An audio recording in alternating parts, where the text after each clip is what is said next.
natangisi mai ya miso mangai pona kolela bampasi na ngai mokili epesi ngai mpe basusi tute vanite lelo nandimi kitoko ya bomwana esilaka nango koforce te yo kobima ridicule likambo nyonso ezalaka na suka nango mongongo ya nzambe eza kobenga yo yaka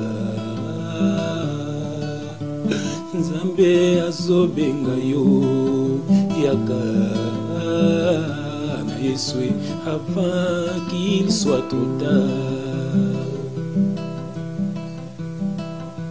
Moto mokota kotikala na mokili oyo liwe ezali mpona moto nyonso mpona basusu c'est le début de leur bonheur mais pour les autres c'est le début de leur malheur baye nyonso batingami na système ya mokili oyo la vérité est que bokomona nzambe te tout m'est permis et tout n'est pas utile mais en Jésus et tu seras sauvé yaka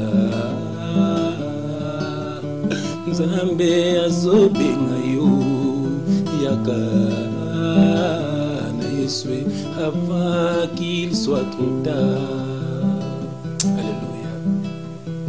Nzambe azobenga yo mpona nini ozoyoka te nzambe azobenga yo mpona nini ozokipe te ntango liwa ekoya ndeko na ngai okose retrouve wapi ntango mabele komela yo ndeko na ngai mbisika na yo ekozala wapi nzambe azobenga yo mpona nini ozoyoka te nzambe azobenga yo mpona nini ozokipe te ntango liwa ekoya ndeko na ngai okose retrouve wapi otango mabele komela yo ndeko na ngai mbisika na yo ekozala wapi yaka na Yesu yaka na Yesu ndeko na ngai yaka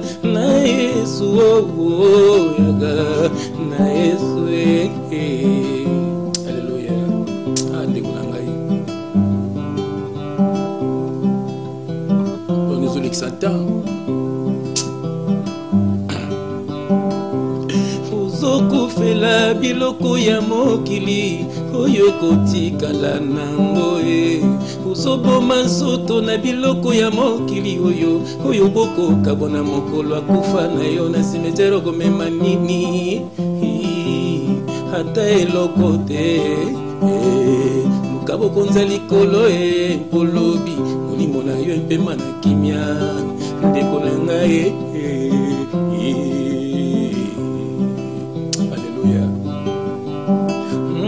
ozokufela biloko ya mokili oyo ekotikala mama ozoboma nzoto na biloko ya mokili oyo bokoka bona mokolo akufa na yo na simetero komema nini ata eloko te luka bokonza likolo mpolobi molimo na yo mpema na kimia ndeko na ngai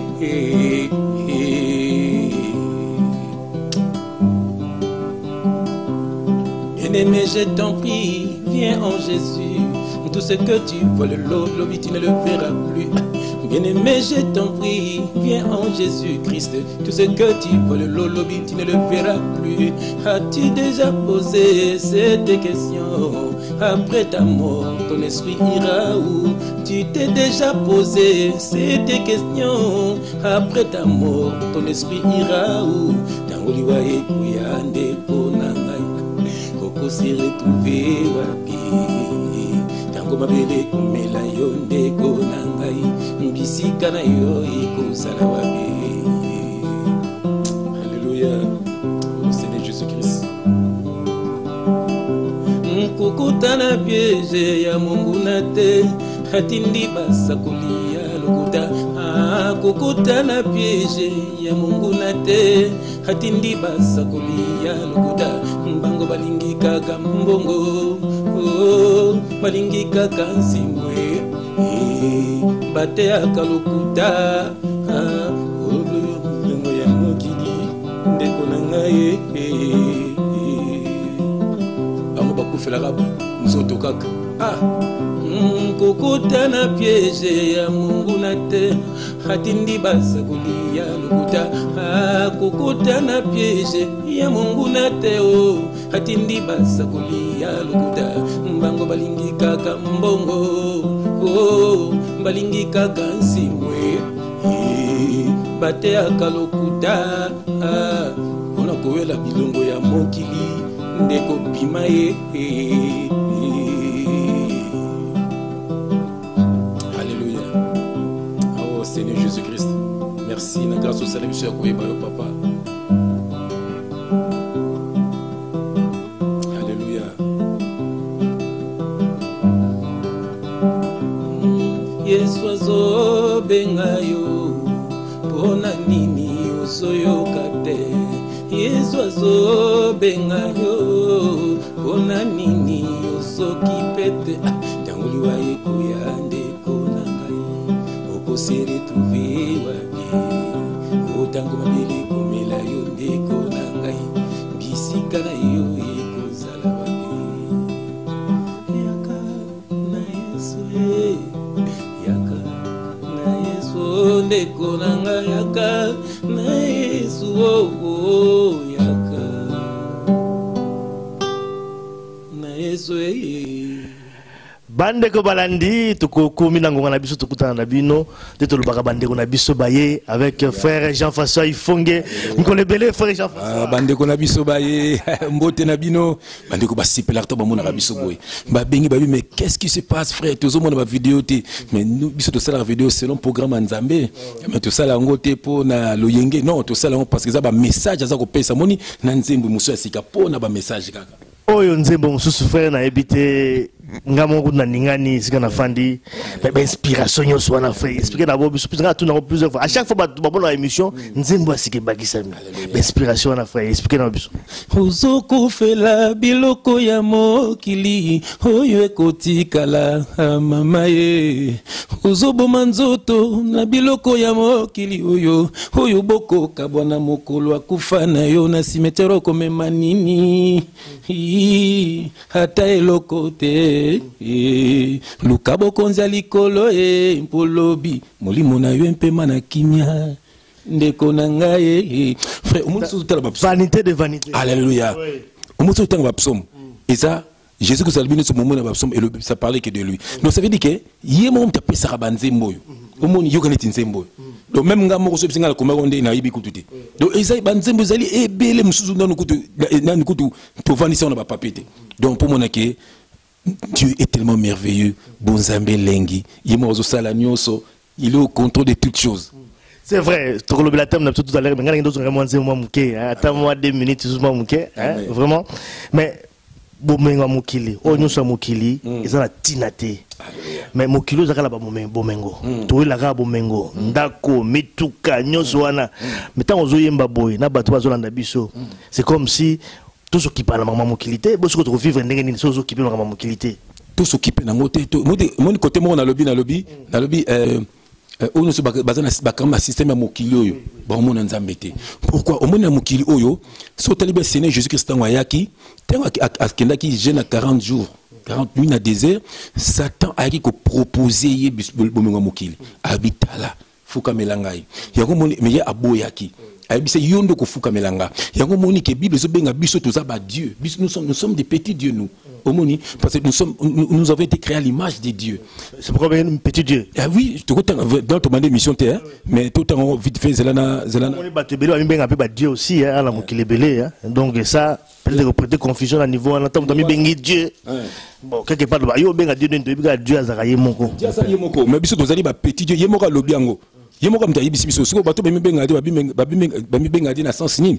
Yoka Psaume 82 natangi na verset 6 je lis au nom du Seigneur Jésus-Christ. J'avais dit vous êtes des dieux. J'avais dit vous êtes des dieux, vous êtes tous des fils du Très-Haut. Omoni, cependant vous mourrez comme des hommes. Vous tomberez comme un prince quelconque. Voilà, tout ça, Dieu nous a créés à son image. Donc, on a image en Zambé. toza nzambe yango moni que Satan alingaka biso te pour biso toza image ya nzambe moni jamais babaki ba ange baza image ya nzambe te moni ba ange baza na bakengelaka nzambe ba ange baza na bakengelaka pe biso omoni alors yango moni que ye wana ange dessus wana azalaki contre biso tilelo yango zo tina ba serviteur na ye moni baza na miziki baza na pona ko détruire biso toujours omoni alors yango moni que biso tokoki jamais ko fukamela monguna omoni bandeko no solelo bakoma ko la saba griffe parce que poni pour ba fukameli Satan omoni parce que ndenge ba proposer ki Jésus Christ ndenge ba proposer biso na ba camarade oh ya mais ka shimbogo ça ngolo côté you know le ba cité oh you know le maman bimbate on demande ba mike to ko ba camarade alors monoko ni nezolo bakati na ye omoni you know yibate oh ça ngolo côté to ke no yiba you know mena masanga mena ko ele ga nango omoni donc tant yo ko komi séduit lobio pe ko entraîner mutukuna alors écoute na liwate ata biso le lopo to komana ko beta tipa ba kufa kala batu ya moni yobina na niveau lobena fo côté kuna ya moni ki yobo donc yango moni ke mais ce qui nzambe a salu grâce fo lungana olunga mbala mo na makata makambo wana. Voilà, les thèmes na biso lelote, je pense que tout le monde introduire quand nous allons l'émission na biso tout ça na frère Jean-François Ifongue, mais frère thème na biso lelote kozongi l'accord offrande dîme surtout dîme, tout le la dîme et puis offrande également parce que les thèmes aux toujours à l'actualité thème vous diviser l'église et puis babangombe belé boye bi baza ko kabola likola ba dîme po ezali nzambe te yango zo kabola bango to la ni moko na Londres vidéo mona landa ki yango lobby vraiment la moni ba passer bi balé baza ko swana parce que bazali ko yoka na te pa ngapela landi yango ba swanité c'est que moko avec l'inspiration de Dieu à quelque fungola bandegone que dîme eza mamba lukuta na ba offrande alors moko sali pasi à quelque kosi la muninga makambo na bambongo le to meme na poto na moi sinayo j'ai suivi cela après yango ya benge po a tout mais yebisa ngai ezalaki wapi nana simaki mbongo ngo azangi pe répondre bakako kende ko démentir message au pesa que zo mona seko des voleurs ngabna suna bata muta bon ngasi na lobaka na bino papa lima yo yebi tozaka no presque tous les jours ngapona Jésus Christ toko bunda bientôt na Paris bientôt parce que ezana moko pe boye soki Yohani soki Yohani église na ye moko ya Jésus comme dans miracle sœur na biso Dieu takabuya akeko dénoncer alors bi façon c'est bambongo c'est normal les escroqueries au moment où tu as eu reportage moko na TF1 bala sending ba kosara ba kitunga bo tchaba mbongo ozomona bala sango na TV ozomona alors yango no monique il y a porté que plainte on va descendre à Paris to des délégations à Paris wana to à Paris wana to passer à porter plainte au bible lobby gardez silence diffamation l'Éternel combattra pour vous ngata ba finga ngala na ko keno porter peut plainte tena keno bunza mutu pone bike ye moko toucher mutu ba toucher raté donc moni ye tema za mutu mukilo yo au moins le ba ko faire bazo pour donner ba plainte c'est normal ba to mukilo mais ce que moni moi na nzamba porter mutu plainte c'est kaza nzamba taza mukilo Jésus qui devant Pilate ba tout nier yoza roi abi olobiango Rome n'est pas de ce monde amoni nous vivons dans ce monde mais nous ne sommes pas de ce monde biso moto za ba juge auto ça tozo juger ba to ba temla mabe amoni ce que mutu moi porter mutu plainte c'est kaza nzamba te alors ngale c'est bino orebo porter ba deta kabuya na ba bo porter ba plainte ba frère na ba providence ba frère na ba tangi orebo porter bo porter ndenga parce que ngai moko nazo kita na Paris so no mona o tu ba répondre nga ba na Paris wana donc nazo bo ça dia jour wana parce que moi je serai là ngana rozala wana boko tela sikoyo ke boko mona siko nani aza bena serviteur de Dieu nani bena tamona na ba ange nani penza donc to tela ngwana o mona ba kolba pe loko moko te pona to zana yo pe to ba lutuna bango yo na caméra yo to sake mission na yo za problème ni yo za problème Jésus Christ pour répondre à Jésus ngala ko bonga na Pierre na ko catholique no to le bena yo za problème Jésus Christ yo to senga o nikola bandeko na badini yo wana na yo ka soni le bata sina ngati kabuya to ne ko teyande ba juge. Voilà, ça c'est à venir également parce que tout quand même la thème na biso dîme na offrande frère les l'autre kolobela mais avant tout banda quand même ne tout la tout na bo nzambe. Gloire à Dieu, gloire à Dieu. Gloire à Dieu. Toujours attitude de prière bande na biso balinga mingi to sambela boza patiti la prière passe bozali nzambe na ngoya nyonso papa totondi botondi tozali miteme tozali na sengo nzambe po tozali papa na biso zali mokeli na biso bengi biso ba Dieu nous sommes des petits dieux yo zali nzambe ya banzambe nyonso mokonzi ya bakonzi nyonso elombe ya bilombe nyonso yonde lombe papa tala biso toza ba simple instrument na yo papa olobe langeza munene mais basali baza mukie yango papa na biso otini biso to sonner trompette po ete bana na bazonga na maboko na yo po ete bana bazonga na elanga na yo po ete bana ko bimisa bandeko na biso o bakanga na maboko ya pharaon yango to tiki nyonso na maboko na yo diriger biso papa diriger biso ko bandeli biso tina suka nango na tiki bandeko na biso nyonso na maboko na yo na tiki ba santu nyonso na maboko na yo na tiki pendeko na ngai papa na ngai alimia na maboko na yo nzambe ndenge bundela ka ye continue tu ko bundele papa tozo ba témoignage tozo ba révélation so pesa biso na butu pour na frère na biso alimia mutu so sa ko telemela ye akisa masoni na kombo na Yesu Kristo to so maboko no papa na kombo na Yesu Kristo oyo andima ki koia oyo andima ko tika kitina bokozi oyo andima ko betama oyo andima ko kufa oyo andima ko sekwa oyo andima ko matali ko pe ko zonga kaka pona biso to tondi botondi to bongo. Merci Seigneur Jésus-Christ, gloire et louange à toi Seigneur Jésus-Christ. Amen. Amen. Tobeti maboko, tobeti maboko, tobeti maboko. Ndeko na bino aye. Ndeko na biso aye frère Jean Fassois. Il faut que c'est vrai que bazo benga plusieurs fois dans un message mais prochaine émission Zakar, prochaine émission mais c'est vrai que les autres tous allés d'émission en yango tout kutani sur frère Jean Fassois il faut que tout sur la sous dim. Je vois que tout sur le bel déjà en il y a moins longtemps mais comme ils ont toujours d'actualité tous ongeli yango parce que mon il faut quand même qu'on un peu parce que tout bamsou petit bandi manka kate oh yo lo baka bandi manka kate il y a tout sur quand même le lo makambo ya dim na offrande alors fait peut-être question à liboso. On a retour na yo.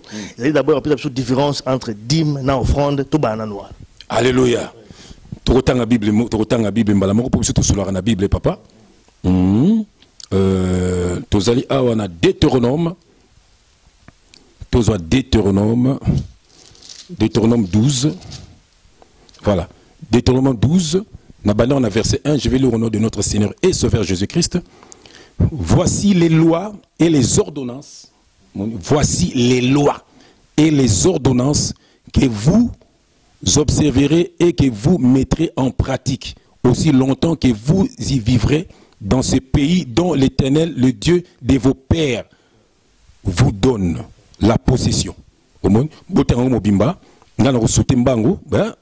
Verset 6.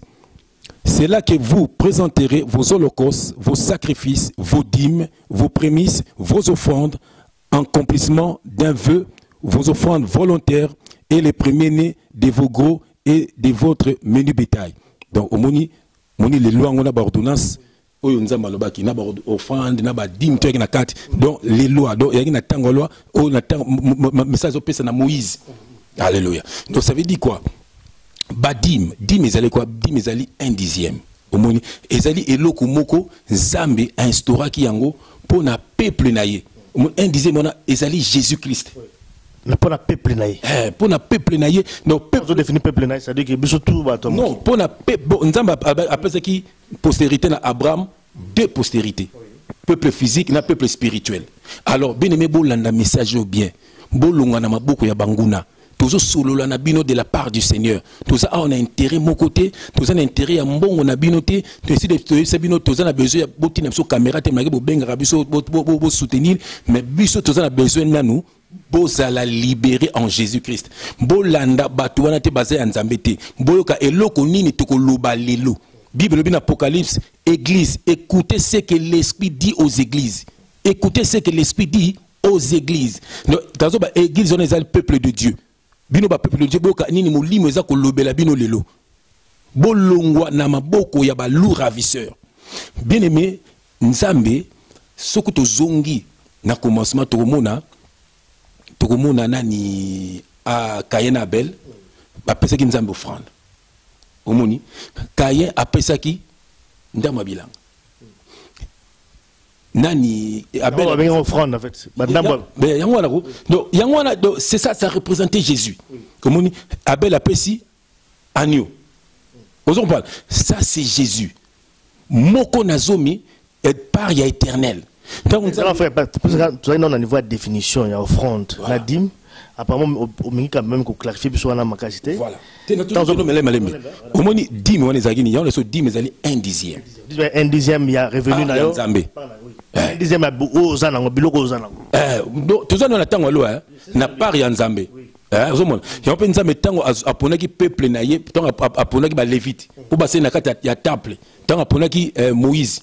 moni siko apona ki ton bakota ki na kana ils na peuple moko bazala qui parti terrain ici d'expliquer comment mingi so peuple on nzamba apona ki bango base l'héritage te base na kata temple les lévites donc bango so nzamba lo baki boy par na ngai bo pesango na bango dîme moni bo pesango na bango et puis la dîme ça n'a jamais été de l'argent. Omoni eza ba biloko oyo soko sala bilanga soko sala boko la banyama na yo no eloko biloko la nature yango ni nzamba zena ngo besoin omoni siko bible ko ka iso biso ke Nzambe tango Jésus Christ yé omoni c'est kinde Jésus Christ. Donc d'accord donc comme à niveau on peut à niveau dîme ngai peut classifier sur offrande offrande des quoi juste pas tout différencier dans dîme non offrande voilà so offrande que ezali ezas offrande des alineti offrir offrande des alineti tant que ba peuple baza koya baza ko pesa ba offrande na bango na ba lévite et ka biloko akolia donc toujours tanga aw moni ba ça un dixième c'est-à-dire ozo mema ozo pesa voilà ndenge na yo voilà c'est obligatoire c'est obligatoire moi c'est obligatoire offrande des obligatoire omoni offrande ezalaki loko mo yango monike la loi en tout cas la loi c'est obligatoire obligatoire c'est là to zo ke malembe ceux qui toyena psaume 147 bene bozo ba papier na ba biki bokomaka bozo boyena bozo tozu psaume 147 psaume 147 verset 19 psaume 147 verset 19 tokotanga babi nini je lui note Jésus Christ il relève sa parole à Jacob ses lois omoni ototangola ses lois et ses ordonnances à Israël. Yoka verset 20, il n'a pas agi de même pour toutes les nations. Est-ce que vous comprenez? Il n'a pas agi de même pour toutes les nations et elles ne connaissent point ses ordonnances. Loué l'Éternel. Donc, biso te ba ordonnance yote. Nous avons agi pour été dans la nation nyoso. Et c'est le cas pour le peuple Israël. Pourtant, abimse ba on a maboka pharaon. Moni, nako pese net exemple moko tangu Kabila le père, tangu zonga ki na Kistanga yaki na Kishasa, tangu zongi mboka. Pona ko zongi sabatu na nzela, ceux qui ba moni mama moko lati pantalon ba ko beta yo. Donc, c'est le pona ko éduquer peuple. Alors, tangu yango moni Nzambe apesa ki ba loi na ba ordonnance pona ko éduquer peuple. Alors, frère, dans le lobby par rapport à la loi au lobby donc on peut dire que la loi soit Moïse et ne concernait qu'un peuple d'Israël, ça ne concernait pas Batumsous. Parce que la loi est niveau de limiter, ça m'a bébé dans la carte. Voilà. Et ça, il y a Bango, mais autant on a psaume 147 faisait. À l'Obiango Abi à Israël, il n'a pas agi de même pour toutes les nations et elles ne connaissent point ses ordonnances. Ah ben ce que lingo tokota mozino zanini, eza coutume na Bango. Eza qui coutume na Bango. Et que ça ba msu ti le ba garda ba coutume. Yango po monaka o lelo yo batumbing bandiko na biso bazo bunga manzela Nzambe batika na ba coutume na biso. O biso ba mama kwilo, soki nini kwilo, no batika na ba coutume. Nzokande chaque mboka baza na ba coutume na bango. O zaki coutume na bango. Yango ton Christ aye Messi, misus ba boya ko ndima ke Messi aye batika na ba coutume na bango bazala ka Messi. Mais siko frère, to kaka na tango wana ba loi wana Moïse. Siko bato bazala ki ba pays na biso par exemple. Ba ba na loi Nzambe te, ya loko Moïse la ki te. Mais bon ba ki na loi Nzambe. Bazala ki nini loi biso parce qu'à l'époque biso oui, siko tali bien tango roi Léopold atinda ki ba missionnaire na Congo. Asa ki ba nini? Ba yebi déjà Nzambe. Ba yebi déjà Nzambe, ba koko na biso ba ki na ndenge na bando Nzambe la Nzambe. Voilà. Donc, partout, même sur autant la Bible, au monde, la femme samaritaine, elle dit Jésus-Christ a dit, biso, ba samaritain, donc il n'a pas loué dans la montagne. Jésus-Christ a dit, l'heure vient, et elle est déjà venue, où les vrais adorateurs, l'heure vient, où il sera ni sur la montagne, ni à Jérusalem. Donc, pour l'époque, juif, c'est Jérusalem. Au monde, l'heure vient où il sera ni sur la montagne, ni à Jérusalem, mais les vrais adorateurs adoreront le Père en esprit et en vérité. Donc tout ça soutient na tango ba coutume, tout ça les soutient na tango ya makambo kalawana. C'est que nous sommes en Christ. Ce qu'on dit comme Seigneur et Sauveur, au monde makambo tout et ça sous na longa na ba coutume. Oui mais frère tant que l'on a coutume ba dosso ba comprendre vraiment mingité makambo bébé tout ça la ba coutume na biso. Neti ko bala par exemple, dans la coutume, chaque coutume dans ndenge na ko bala libala ba mariage coutumier. Et ça coutume, tu sais. Wana to boyango. Yo kanano. Quand on a coutume, au monde ti bango il fallait que aux ana péché au somaniama bakubumé c'est que ba coutume net ils ont ba coutume koba les coutume koba les famille koba les makambo famille Et puis surtout dans village, au moins on a babal sarabatu, ne basenga ba kombo ba, ça dépend. Moi c'est quoi? To bima na makambo, so ça na batu, o batika na makambo ngo. Ni na que non, ne tibe ba juif, ça batu ti le batika na makambo na bango ya ba lévite, baza toujours. Et on a besoin que non, siko yo biso, nous sommes en Christ. Le lo so ngobala, les frères ngobala ça moi na yo. Mais yo muntu obi bon, ndingo ngobala ça y est. Yo mo ndo ngobala ça moi na yo. Poko bala za makambo famille. Donc eloko biso linga au moins no famille wana, au moins mobala ngo so azandenge nini, ce qui a ça la nini, c'est comme ça. Donc ça n'a rien à voir na ça que yo ngo mona na zo bala mona na yo. Tant mo no ya, yo mo yimi no sala so osengabo, osengibo. Donc ezaka yo ndozo bala sa mona na yo. Parce que bito zo na coutume, okubenga bakonza mboka, ezalaka nini Congo, zo mona. Donc ba bilo Congo yango wana. Oui, mes frères, tout cas la loi parce que toujours sur la vraiment le en profondeur dit pour tout comprendre quand moi bien. Tant autant qui verset libosona par rapport à la loi et le bien la katinza bazako le bageno, la loi wana peuple va observer aussi longtemps qu'il va vivre. Voilà. Aussi longtemps, ça veut dire que même maintenant parce que c'est bien écrit dans la Bible wana. Voilà. Va observer la loi wana, va appliquer aussi longtemps va vivre. Parce que tant on le bageno la loi wana ezali na tango wana avant Jésus-Christ, siko tout comme na tango grâce. Aux moins confusion quelque part. Non, au monde Nzambe, tant aux bango, baloana, ezake, ti lelo ezame est comme en Christ. C'est-à-dire, et ça sous puisque tous peuple moko physique, tous spirituel. Ça sont zana tengolo mo awa, zana tengolo mo awa. Et ça nango simple. Moi tous na Jean 6, verset natanga verset 63. Jean 6 Évangile à Jean, verset 63. J'ai lu au nom de notre Seigneur Sauveur Jésus-Christ. C'est l'esprit qui vivifie. La chair ne sert à rien. Les paroles que je vous ai dites sont esprit et vie. Donc ça veut dire que Jésus a dit Makamonio songa nepsibino, c'est esprit et vie. Nous sommes au temps de l'esprit. Puisque dans ce temps, il y a physicité. Donc, parole de Dieu est un esprit. L'huile, c'est le Saint-Esprit. L'eau, c'est la foi. Le vin, c'est le sang de Jésus. Le pain, c'est la parole. C'est Jésus lui-même. Et ça, Romains 10, verset 4. Car Christ est la fin de la loi pour la justification de tous ceux qui croient. Car Christ est la fin de la loi pour la justification de tous ceux qui croient. Donc Jésus-Christ a yé kolongo la biso na loi ya Moïse. A yé kolongo la biso na makambo yowana ya baboye ko buma nyama ko sala boye. En fait nyama na bande ko buma wana ezaki yemoko Jésus-Christ. Temple batonga ki wana ezalaki yemoko Jésus-Christ. Bible lobi c'était l'ombre des choses à venir. Nakotangelo moko mbangu papa na ngai. Voilà, ils allaient les amis de Witch en collaboration avec Congo Promo TV en partenariat. Hébreu 10, verset 3. Je le nom de Seigneur Jésus-Christ. Mais le souvenir des péchés est renouvelé chaque année par ses sacrifices. Car il est impossible que le sang des taureaux et des boucs ôte les péchés. Donc, et puis il faut comprendre en gros, Makambutu yaba oblokwana au moneng na loi. Et ça veut dire que na péché adamique. Biso tout botami na péché adamique, ça veut dire péché Adam. Omoni biso tout botami nango. Tant on za mazo sa babloko yo, ba to ba kinaka na temple, omoni ba na book ba kata e kingo ba péché makila na epa na yo, ba purifier ezali pona ko longola péché. Bible sozo lobi, nzama mona kike péché amutu za ko se renouveler kaka.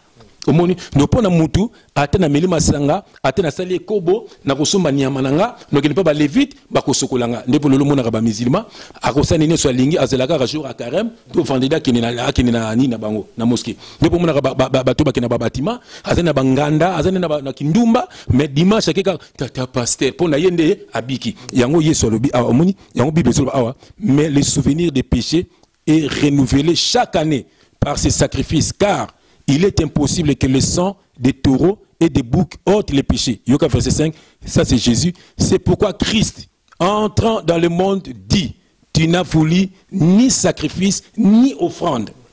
Tu n'as voulu ni sacrifice ni offrande, mais tu m'as formé un corps.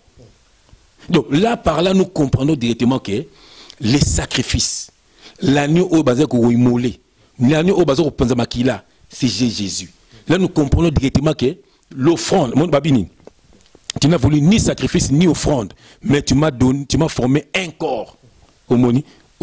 Yoga awa, tu es dans verset 19, toujours Hébreux 10, verset 19. Yoga. Ainsi donc, frères, nous avons été, Hébreux 10, verset 18, bien aimé, beaucoup maraba verset. Yoga, j'ai lu au nom de notre Seigneur Sauveur Jésus-Christ. Or, là où il y a le pardon des péchés, il n'y a plus d'offrande pour les péchés. Donc, au moment où tu as la loi, c'était pour les péchés. Au moment où tu as fait ça, moi si, à quoi il faut lapider. Tout ça, c'est pour le péché. Oh, il faut que ça la bouille. Oh, il faut que tu temple, il faut que même bouille. Et c'était pour les péchés. Au moment où Christ est envoyé, à Koufina quoi, pour Nabiso, au moment où Hébreux 10, verset 19. Ainsi donc, frères, nous avons au moyen du sang de Jésus et non du sang de bouc. Au moment où on a péché, pour le péché à battre. Pour le moment où ainsi donc, frères, nous avons au moyen du sang de Jésus une libre entrée dans le sanctuaire par la route nouvelle et vivante qu'il a inaugurée pour nous au travers du voile, c'est-à-dire de sa chair. Donc ça veut dire ce qui est dans le temple romana, ils sont divisés en 3 parties, lié saint, lié très saint par vie. Bible c'est ce qui non, quand il est divisé en rideau, les agindés pour soigner sous nandé. Et moi ce qu'on les agis physique. Il y a ceux qui non, albi maramna ezali spirituel. Donc spirituellement c'est ce qui non, ezali agindé pour soigner de divisé bloqué. Il y a un moment qui est divisé en 3 parties. Il oppose à diviser en 3 parties, corps, âme, esprit. Même lui-même Dieu, il est divisé en 3 parties, Père, Fils, Saint-Esprit. C'est toujours la même personne. Amen. Amen, amen, frère Jean-François. Il faut. Mais frère, maintenant, Jésus a quand même contre-dignité. Hein? Si. Avec contre-dignité. Si. À 5 ans, quand même, copier ça. Il faut toujours qu'on toujours. Quand même. Non, il n'a pas dit ça. Yoka. Tokotanga.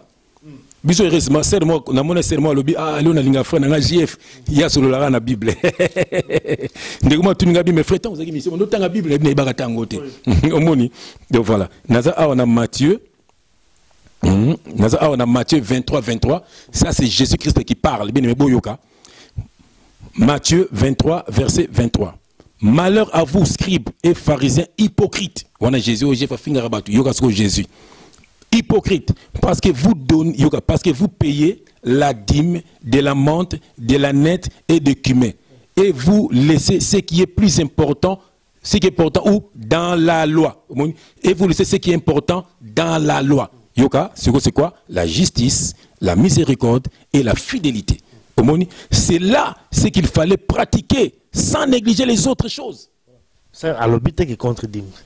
Mais on l'a dit, c'est bon, ouais.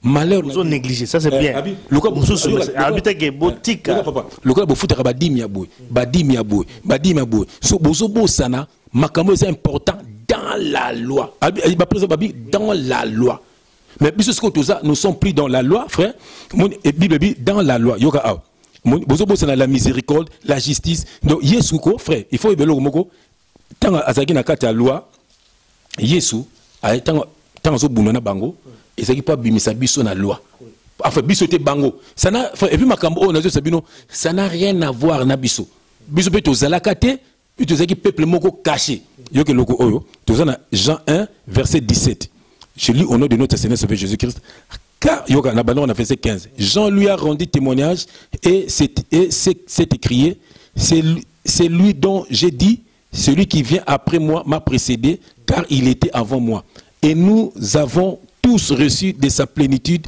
et grâce sur grâce. Verset 17.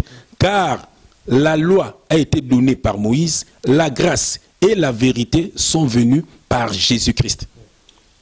Au moins, frère. Donc la loi a été donnée par Moïse. Nous sommes appelés Moïse la loi. Mais la grâce et la vérité sont venues par Jésus-Christ. Nous sommes un peuple spirituel. Au Tengango, na Jean 6 verset 63. Alobi malobonga alobi libino eza esprit et vie. Au mon frère, c'est simple parce que biso toza esprit et vie. Nangina keno na verset moko oyo bato na bakanga manango o bato bakosa bandeko na biso. Omoni tozonga na loi, toza na Malachi. Au mon verset na bango o bakosa bandeko na biso. Voilà, toza na Malachi 3 verset déjà 1. Tokeno na moni tala. pour comprendre, place on va kosa bandeko na biso, yoka. Toza na Malachie 1, verset 1. Balbinini, babi, je lis au nom de Seigneur Jésus-Christ, oracle, parole de l'Éternel à Israël par Malachie. Parole de l'Éternel à Israël par Malachie. Dieu a dit pour la nation, pour Israël, peuple physique. Voilà. Tu es na Malachie 3, verset, maintenant on a verset 8. Je lis au nom de Seigneur Jésus-Christ. Un homme trompe-t-il Dieu? Car vous me trompez. Et vous dites, en quoi t'avons-nous trompé? Dans les dîmes, il y aura bien. Donc ça veut dire, dîmes, et ça là, logo mogoté. Il y aura bien avec S à la fin. Dans les dîmes, dans les offrandes, vous êtes frappés par la malédiction et vous me trompez. Il y aura la nation tout entière. La nation, s'il vous plaît. Pas les nations. La nation. Donc, on va spécifier. Donc, s'il vous plaît. La nation tout entière. Yoka. Apportez où? À la maison du trésor.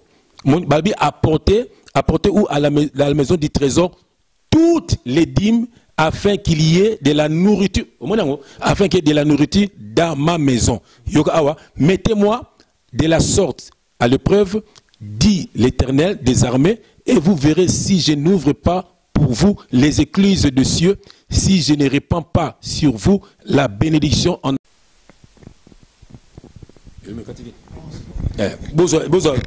Qu'est-ce qu'on a Néhémie? Na Néhémie, il faut bâtir bandeko na biso. Il faut bâtir bandeko na biso vraiment base à la libre. Néhémie,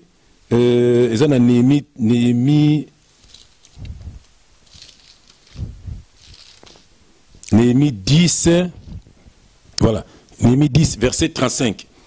Néhémie 10, verset 35, bien aimé, comment va verser, bien aimé, je lis au nom de notre Seigneur Sauveur Jésus-Christ.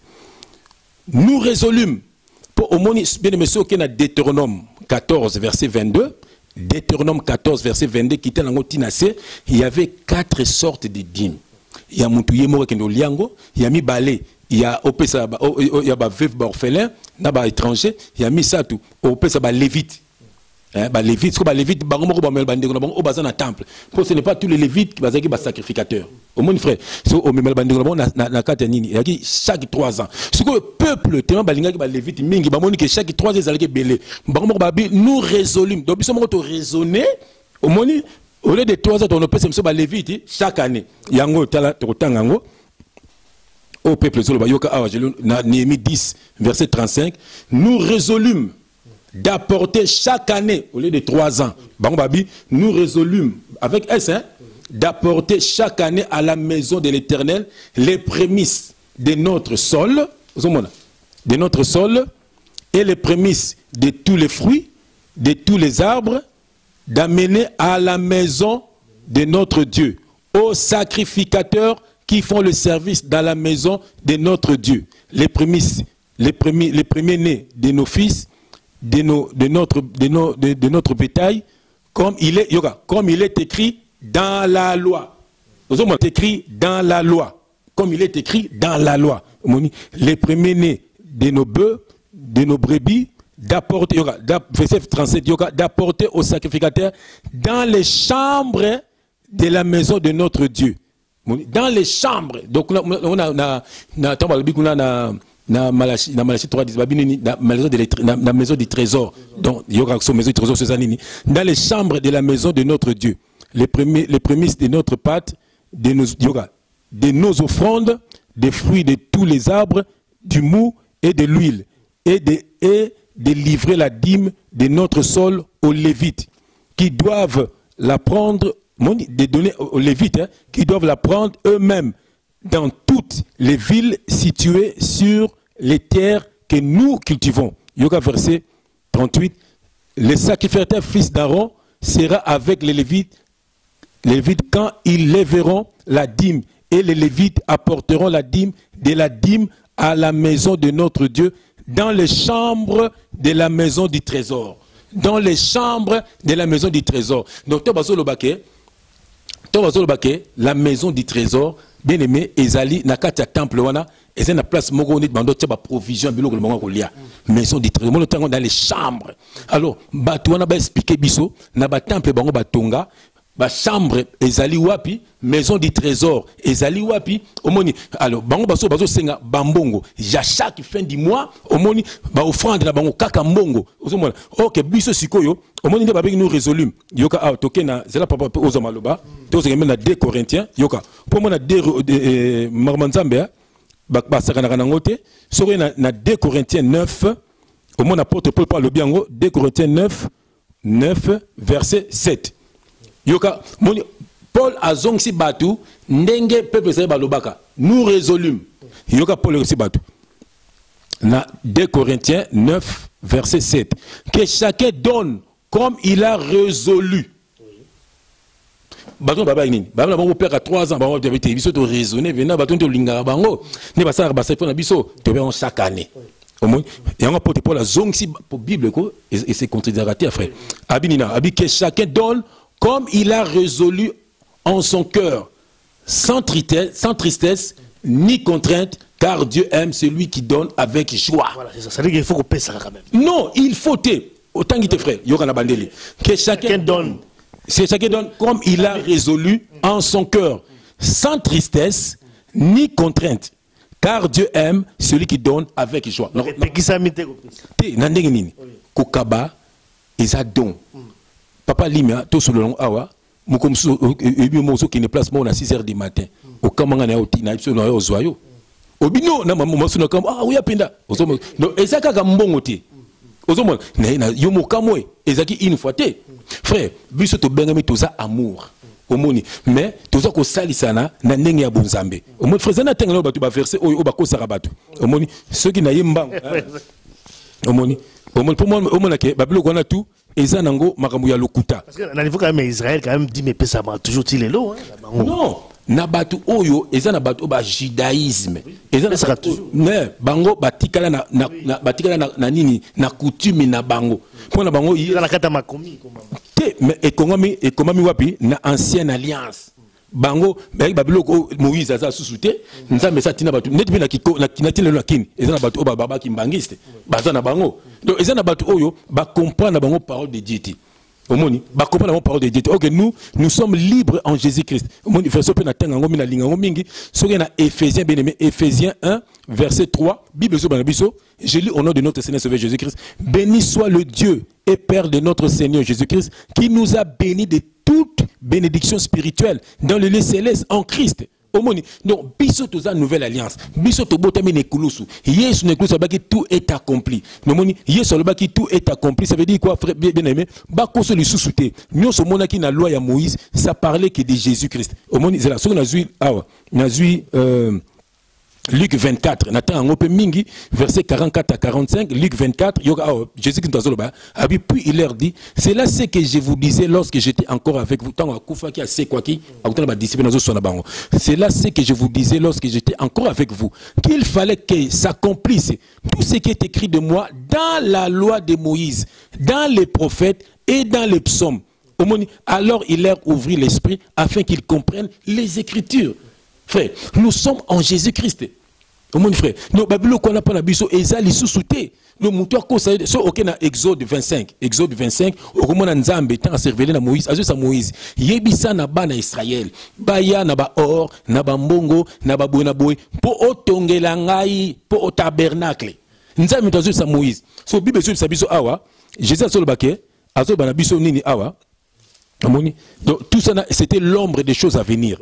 Na ba tabernacle voilà, na bloko tout yoka. Et puis Jésus binin alobi ce que le temps a tozana acte 1 verset 8, je lis au nom du Seigneur Jésus-Christ.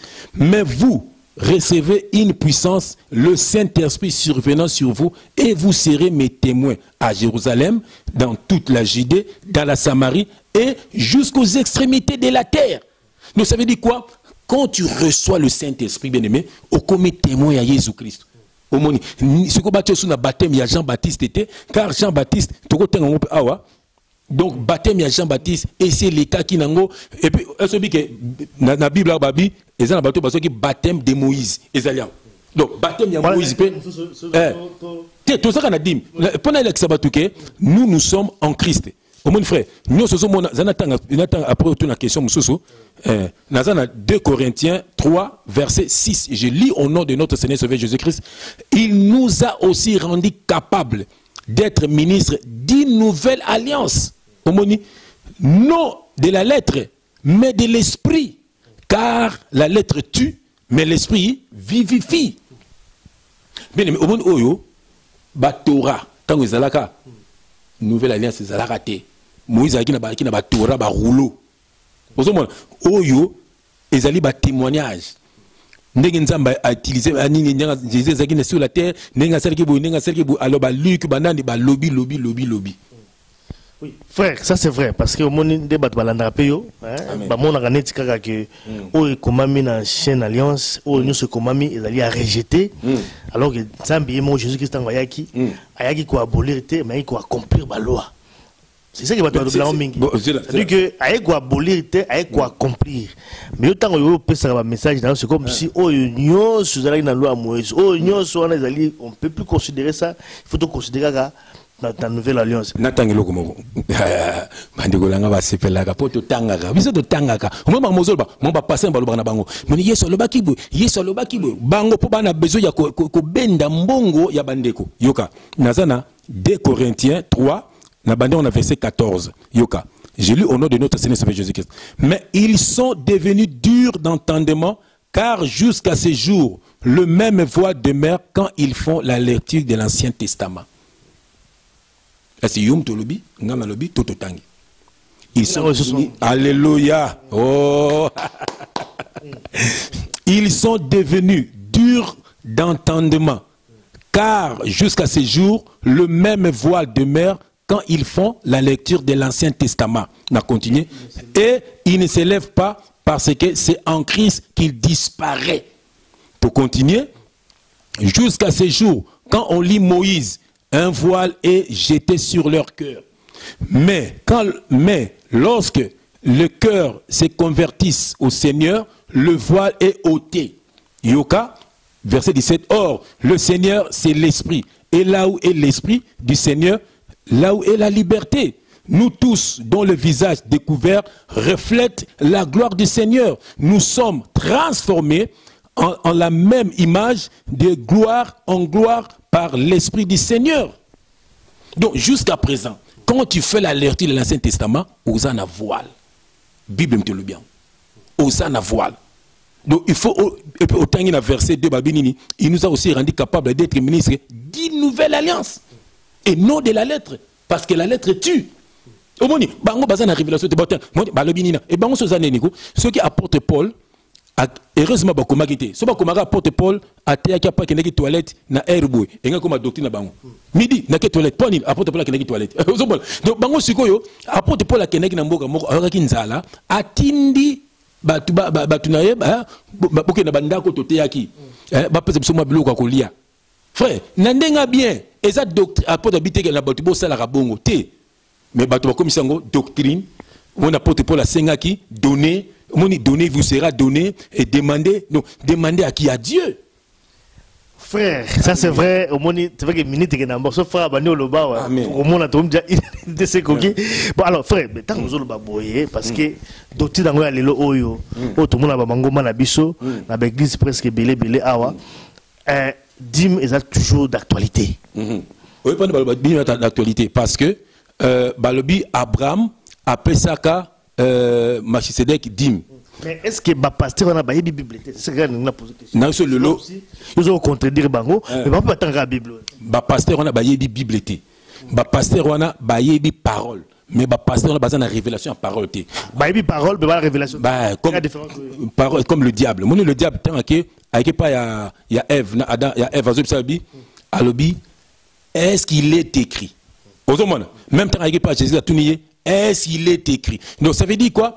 Aïbi o ekomami, mais aïbi ma bomba miti. Parce que l'écriture est dans ma bomba mi. Au temps bakomi lipa, ok lia lipa. Mais nzokande c'est le corps de Jésus-Christ. Au moins ba pasteur touana naza ko bango lelo. Ba oyo baza na ignorance. Nzamba bimisa bango, nzamba batela bango sa bango grâce ba bien. Mais ba ezana ba oyo baza kokosa, baza ba miyibi binda baza kokosa. Au monde, il y a un lelo pe lancé appel. Nazo lancé appel. Mutu oyo ayebi maman, est-ce que maman ou langue veut me connaître la parole? Ngana tout le monde ba vendre à terre banoni. Kabandoki bazo concept no kabandoki. Bubundara na ba demo bandoki. Ngana bundara na demo mokote. Ngana finga bango to o, na finga bango o, très haut donc nga ina vandi na awa. Frère Lima yaka to zala na ye na kinara pas frère Lima yaka pas na nga to kinara na biso to zala na frère Lima. Donc ngaye yo bakoka ngati bien aimé parce que je suis en Christ. Bazo koso poanini. O ba moni ba matia ko banga ba demo bandoki ke ba ko puma yo ke ba salaboy. Ozomona makama lokuta ba na nzaba ko vivre na peur. Toi qui as Jésus Christ, ko vivre na peur. O lo tamando to bo. O lo hey papa. Ozomona ko benga ba to ba papa. Ozomona bien aimé dans le Seigneur, nous sommes en Christ. Ba ko sa yo li susute. Yora na tengolo mon frère pardon, limisanga. Omoni Jésus Christ a été ko kufla biso na quoi? Oyo andimeli Yesu akomi libre tangango. Siko oyo andimeli Yesu te atike na makambo wana, Dieu va le frapper. Ba pasteur on a basé moko tuko kufa en avion. Les États-Unis, un démon nazo bango lelo. Ayem ba castano wana. Au moins on dit na saki bino ko kufa ki en fer. Na saki bino déjà. Et puis kalati nazo bango lelo, na Congo moko zo kufa kalati. Oui déjà. Na yebi déjà. Botala c'est mamikolo. Parce au monico, basa ko nyoko. Et puis nazo bango musicien moko ko bela galiboma. Musicien moko ko bela galiboma. Romone kaka. Nkolo peka. J'ai fait le batiango. Te to tambola kaka. Tozola la mukati. Ce qui le lo, ce qui lobby, ce qui a fait 2 ans, so pas une année. Après tozola muka. Mutu moko sala kit vidéo moko boye na mboka moko baki j'ai fait na boko mona bana. Wapi mutu? Na Hollande je comme ça. C'est en Hollande. Mais dis mon gars yoti. Omo ko maboko ya mamba lukuta. Omoni. Si il y a qui abenganga na sembela benga te. Yemo ko mona makambo na ye. Ozomona. Bien aimé. Basa ko kosa bino bandeko na ngai.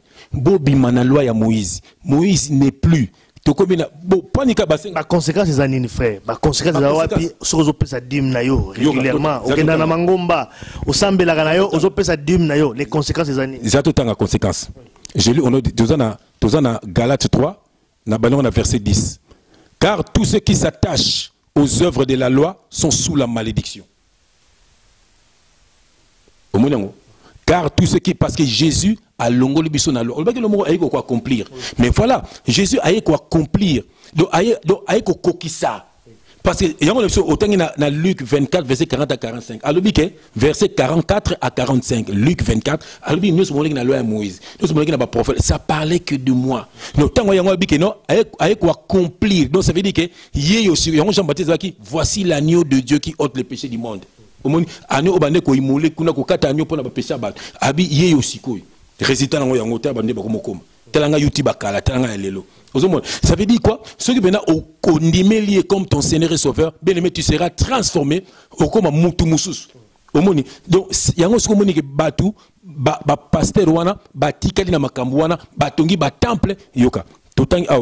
Car tous ceux qui s'attachent aux œuvres de la loi sont sous la malédiction. Moi, même la malédiction, au Pesaraba dim, au Pesaraba offrande, bien aimé, même offrande.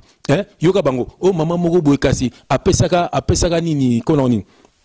Après ça offrande maman moko veuve non ba ce que luka ba verset o ba pesa ki ba luka ngo so ba comme ça doctrine omoni ba luka ba verset wana nzoka ndi biso la lettre tu mais l'esprit vivifie nous sommes en Christ bien mais pasteur ya muto azala raté ezali ba don boto en Ephésiens 4 nous ezali ba don nzamba pesi biso ndu sambo sangani boza ba don zana c'est verset on en otanga car tous ceux qui s'attachent aux œuvres de la loi sont sous la malédiction car il est écrit maudit quiconque qui n'observe pas tout ce qui est écrit dans les livres de la loi le livre de Dieu yoka aw et ne le met pas en pratique et que nul ne soit justifié devant Dieu par la loi. Que nul ne soit justifié devant Dieu par la loi, cela est évident puisqu'il est dit le juste vivra par la foi. Comprendre que les Lévites et loi comprendre que non biso ba pesa ba dim pour Abraham a pesa kana Melchisedec mais Melchisedec ezali nani ezali nzambe Melchisedec ezali nzambe omoni tango uti bitumba na yo tango uti ba problème na yo kumisa nzambe yende mutabikisi yo yango moni Abraham akendaki pa ya Melchisedec et avant Abraham a pesa Melchisedec 10 minaye Melchisedec asaki nini a pesa ki le pain na nini na vin. Ça veut dire quoi? Esprit na parole. Jésus na croix taba tobele ni bimi mai na ni bimi na makila yemoko le pain na fête à Cana il y avait lui-même le pain il y avait l'eau il y avait le vin ozomona donc biloko misatu wana frère donc biso toza sous na makambo wana te o bazo kosa no yoka awa balabi Jésus kasabota maki na loi ateki na ba synagogue ne nazo misaba na ba synagogue yoka awa totanga na Galates 4 verset 4 je lis au nom de notre Seigneur Jésus-Christ. Mais lorsque les temps ont été accomplis au moment Dieu a envoyé son fils né d'une femme né sous la loi afin qu'il rachète ceux qui étaient sous la loi afin que nous recevions l'adoption. Omoni yoka awa tomati nuke na Galates 3 verset 12. Or la loi ne possède pas la foi, mais elle dit c'est lui qui mettra ces choses en pratique vivra par elle. Et comme il vit mais tu es sous la malédiction. Christ nous a rachetés de la malédiction de la loi en étant devenu malédiction pour nous. Car il est écrit maudit est quiconque est pendu au bois afin que la bénédiction d'Abraham ait pour nous les païens son accomplissement en Jésus-Christ et que nous recevions par la foi l'esprit qui avait été promis. Donc, Abraham a pensé qu'il dit, mais Abraham a pensé qu'il y a une fois. Et il dit que Abraham a été Mbongo Bela, il a Bangombe, Belé, mais tant que guerre, aïe, à Kanis Nzambe, à côté de Melchisedec, à Pessier, puis Melchisedec, avant Pessier, Melchisedec, parole. Il y a un moment que Jésus a dit, Awa, Moni, Abazu, Sabiso, Awa. Moni, Abazu, Sabiso, Awa. Ouais, au PC, on passe depuis aussi ça. Amen. Il y a là, papa Nangai. Colossiens 2, verset 16. Que personne donc ne vous juge au sujet du manger ou de boire, ou au sujet d'une fête, d'une nouvelle lune, ou des sabbats. C'était l'ombre des choses à venir, mais le corps est en Christ. Bien aimé, le corps est en Christ. Nous sommes en Christ. Voilà. Dim offrande, dim zako bubamangomba, ba dim boyebi, bamangomba zako panda na likolo ya dim, bazo yoka na tema ngambo ya mbongo. Alors frère, peut-être pour na kosilisa, nga to résumer ka moi muke, ozako loba awa dim ezala ki pona bisu nyo sauté, ezala ki pona peuple israélien. Amen, amen. Tout confirmant, donc même si on passer la awa, c'est-à-dire que bazana kubunga, ils ont vraiment coutu yangote. Ils ont yangote pour que les filles. Hébreu, Hébreu 8 verset 13, en disant, je lis au nom du Seigneur Jésus-Christ, en disant une alliance nouvelle, il a déclaré l'ancienne, la première. Pardon. Au nom de Jésus-Christ, je lis, en disant une alliance nouvelle. Il a déclaré ancienne la première. Voilà. Or, ce qui est ancien, ce qui a vieilli, est près de disparaître. Au moins, frère.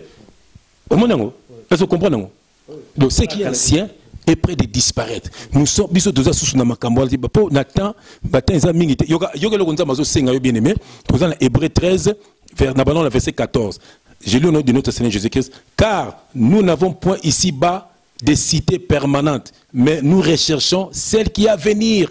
Bima na temple na bango, bima na ba cité Bethel, bima na ba amen, bima na ba église à Sion, bima na biloko wana baza nzambete. Bien aimé, bo sambela na ndaku, kota na chambre na yo Matthieu 6, bandana na verset 5 kitanango, alobi ya kota na chambre kozoko bango te baganga na ba synagogue, kozoko bango dio kota na chambre na yo nzambe likolo akoya. Yoka aw moni tozana Hébreu 13 toujours verset 13 verset 15 yoka par lui donc par Jésus-Christ offrons sans cesse à Dieu un sacrifice de louange, c'est-à-dire les fruits des lèvres qui confessent son nom. Yoka aw verset 16 n'oubliez pas la bienveillance, la libéralité, car c'est à de tels sacrifices que Dieu prend plaisir. Kobo sanete ko sungaka baninga kobo bien aimé. Ba église wana ezali anzambete, église elakisi bâtimenté, église elakisi peuple mis à part, le peuple de Dieu. Albi je venais chercher mon église, donc je venais chercher mon peuple. Monte ba église de Galates, église de Corinthe, et ba église ba Galate ezali ba ville, ba chrétien baza na Galate, ba chrétien baza na Bruxelles, ba chrétien baza na Paris.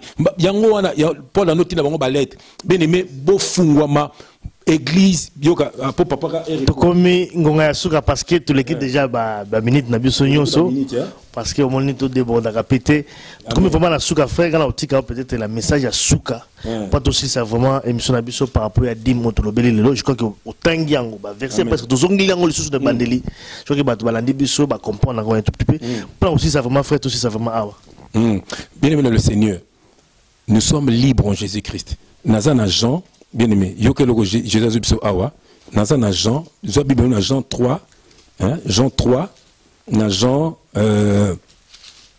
zo Bible na yo, na Jean 3, pardon, na Jean 3 verset 16, zo Bible na Jean 3 verset 16, yokeloko Jésus azoloba na yo, Jésus bino awa na Jean 3 verset 16. Alors, je lis au nom de notre Seigneur Jésus-Christ, car Dieu a tant aimé le monde, qu'il a donné son Fils unique afin que quiconque croit en lui ne périsse point, mais qu'il ait la vie éternelle. Bien-aimé, crois en Jésus-Christ, bien-aimé, et tu auras la vie éternelle. Bako sayote, bien-aimé, ce qu'il y a 1 Corinthiens 3. Bien-aimé, ce qu'il y a 1 Corinthiens 3, verset c'est belé à Rosolola, bien-aimé, ce qu'il y a 1 Corinthiens 3, verset 16, ne savez-vous pas que vous êtes le temple de Dieu et que l'Esprit de Dieu habite en vous? Si quelqu'un détruit le temple de Dieu, Dieu le détruira, car le temple de Dieu est saint et c'est ce que vous êtes. Nous avons temple naye, yo tambola selon la parole naye, yo ko tambola susu na masumu te bien-aimé, nous avons lingio mingi, omoni vene soko oyena na 2 Corinthiens 5 verset 17, Bible zo ba ayulbi, si quelqu'un est en Christ, il est une nouvelle création. Les choses anciennes sont passées. Voici, toutes choses sont devenues nouvelles. Nous avons besoin de mbongo na yote. Nous avons besoin de bien na yote. Nous avons besoin de yo. Pourtant, oya kana mokili oyo bolumbu, okozonga na mokili oyo el maboko pamba bien aimé le Seigneur. Moli mononde lukelango esika epema. Bien aimé ceux qui ko kaba, zala mutu ko kaba. Kabela no mutu, nzamba lobiko, mutu akabela kabatu ya lingaraye. C'est tout. Mais mutu imposé yote, ngai papa na yo, papa ya mutu azala raté, tozana papa moko comme nous avons reçu l'émission moko na papa Limia où on va parler du père spirituel. Père spirituel. Voilà. Bien aimé ba ko sa yote bien aimé na Seigneur. Bazo me mona li felo. Otenga on a Galates 3 verset 10. Balobi ke o tout ba kangam na loi ba ke li felo. Baza sous la malédiction. Au monde Christ nous a racheté à un grand prix. Moni balobi là où il y a l'esprit du Seigneur, là où il y a la liberté. Sois libre. Tanga Romains 28 verset 30. Paul la keneki na Rome. Frère, azote azluwe ndaku yemo azovanda ayambaka batu tous les jours batu bayaka bakenda batu bon sonda kuno batu batoni batu sanga bon non nga na bengi batu baya pa na ngate non na bengi batu bo sambelaka na bandako na bino bo nzambe yango ba sibso na Bible soko tengi na 1 Corinthiens 16 verset 19 yoka les églises d'Asie vous saluent. Aquilas et Priscille avec l'église qui est dans leur maison. Donc Aquilas et Priscille avec ba chrétien au bazana ndaku na bango mais bo sambelaka na bino bandako bo lunga na makamba mokili oyo makamba nzambe na makilo ezandi alba à Dieu ce qui est à Dieu, à César ce qui est à César. Au moins César il était roi à l'époque, donc il représentait le monde. Ils ne sont pas des dieux. Merci. Merci en tout cas frère Jean-François Ifongé dans des bolandi quand même biso bambote quand même mingi na bato o batie basala biso confiance bolanda biso na boza na tengambe sayo asoba la duchesse Amanda na bosanité vraiment bandeko ebele balanda biso bambote sika bozali bolanda toujours biso parce que awa ezali pena mateya awa ndé ba message ya bien et également ba émission à Kitoko. Trouve vraiment la souka frère dangai.